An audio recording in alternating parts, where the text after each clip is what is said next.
7 mačaka. Kakve li priče? Ne znam što da radim. Sasvim sam izgubljen. Ništa mi nije jasno. Evo, prosudite sami. Dobio sam posao čuvara na izložbi mačaka.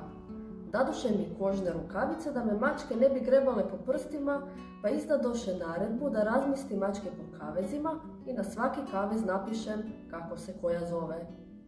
Dobro, rekoh ja. A kako se zovu te mačke? A eto, rekoše, ova s lijeva je Maška, do nje sjedi Pronjka, pa Zvonjka. A ova je Čurka, a ova Murka, Burka, a ova Štukaturka. Ostanem ja tako s njima nasamo, pa rekoh sam sebi. Zapali deti najprije lulu, a onda ćemo razmještati mačke po kavezima. Nego, palim lulu i promatram mačke.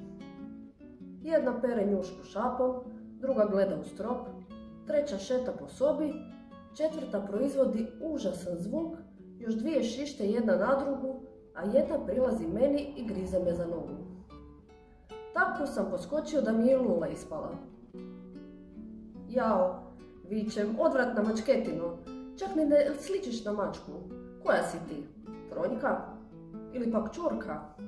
Ili možda Štukaturka?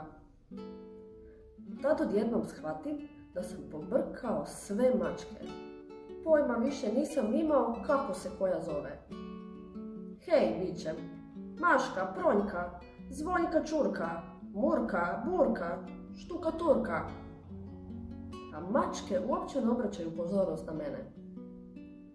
Ks, ks, ks, viknem, a sve mačke kao jedna okrenuše svoje glave prema meni.